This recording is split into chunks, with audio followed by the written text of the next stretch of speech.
Thursday, January 28th. Meditations in a year of high consequence. And I want to just try to get it, make it real, try to get real about what is possible and what I'm saying when I say that things need to start really happening. Uh, we have to get past a lot of this talking and into some serious uh, projects that start to shift towards a new paradigm. And the seeds of it have to be really clearly understood in the next couple of months.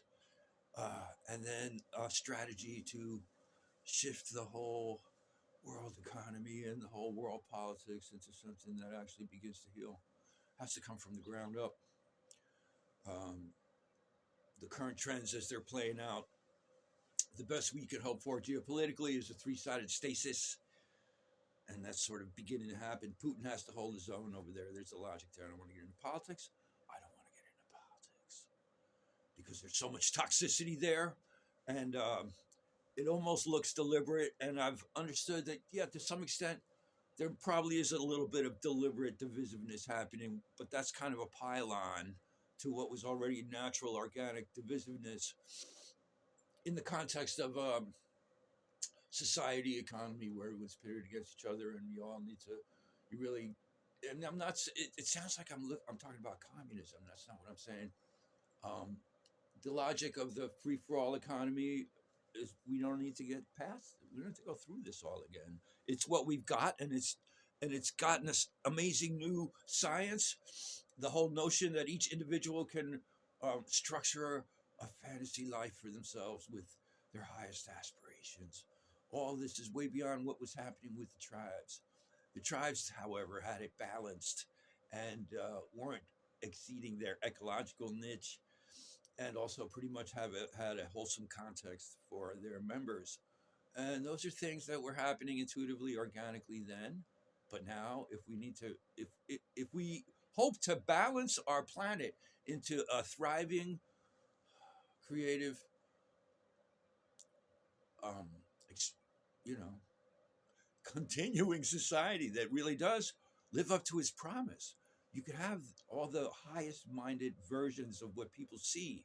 That's why people are mesmerized by the hope scrolling potentially. Now we're getting thrown off by AI. AI is just another one of our amazing accomplishments, and if it's used correctly, if it's used for like advancing science, advancing different things.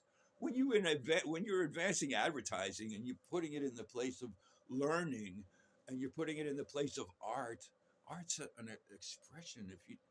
That if it's not coming from within, what's the point? That's because you want it as advertising, or you want to get likes. There's ways that the whole, it's not for profit. You see, there's so much divisiveness going on. It's the left basically demonizing all forms of commerce as self-serving, and you use the words for profit instead of just saying we're keeping the books intelligently. You could have a cooperative venture, and even that one could be for profit, or just reinvesting in the prosperity of the venture. And if the venture is meant to include everyone, but it takes a while to actually work it out.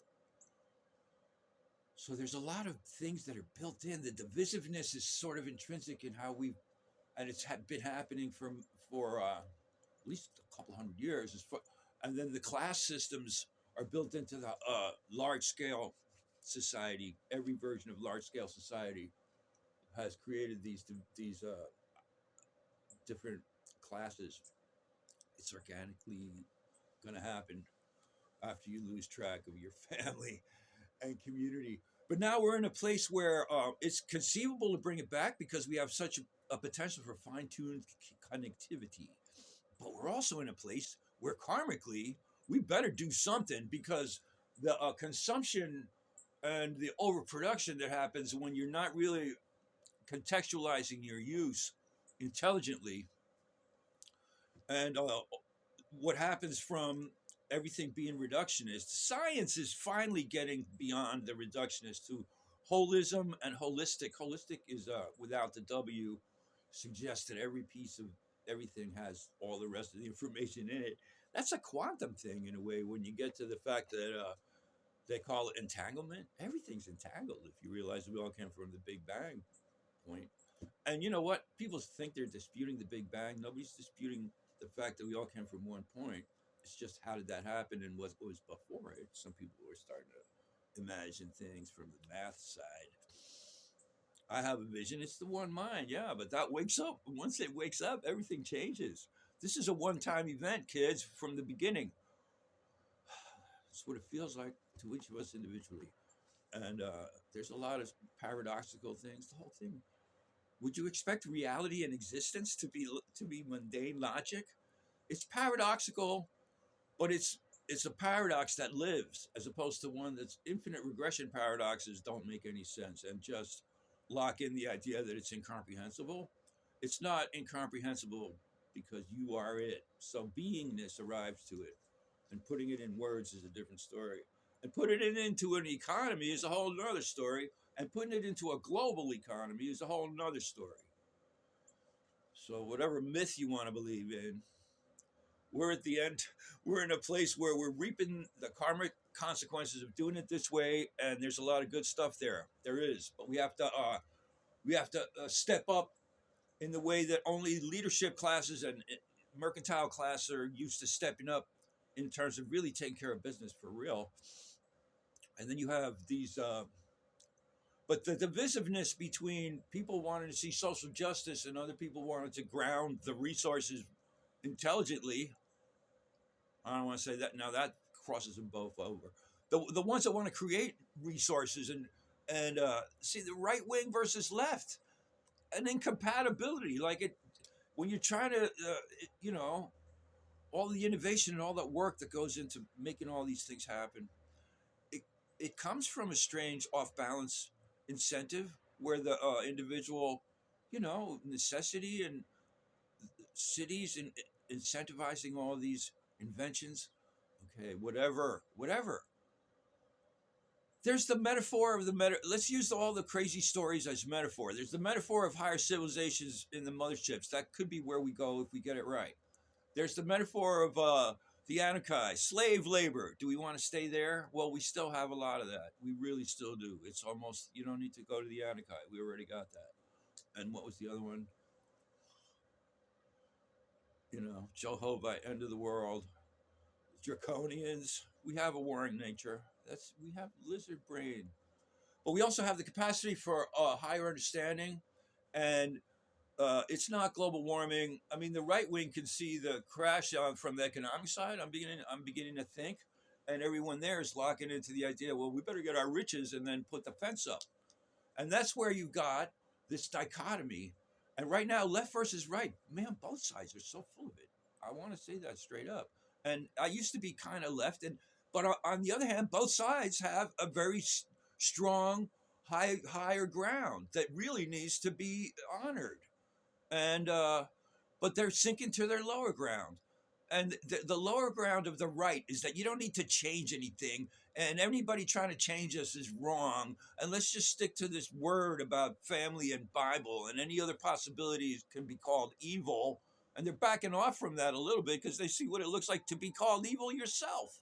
Because the left has gone into the stupid world of let's call everybody evil that doesn't agree with us, as if they had a Bible and it was handed down by God. But it's only experts that make you feel disempowered. And both sides are having their minions not be able to think straight. I don't need to be mean. I wanted to get into specific things we can do and what I freaking need to do probably next. But it's my job at this point to try to stay clear and make it clear what's going on as best I can. And I'm saying we can bring this all together. The high ground of the left, obviously, is that we want to be compassionate and understanding of all sides, and not be like locking people into unjust fates and all this. The right wants to make sure we're talking reality and not just imagination. And the fact that that when they try to do that, it's a business venture, and they got to really just take care of the people running it and who's working and their family and all that.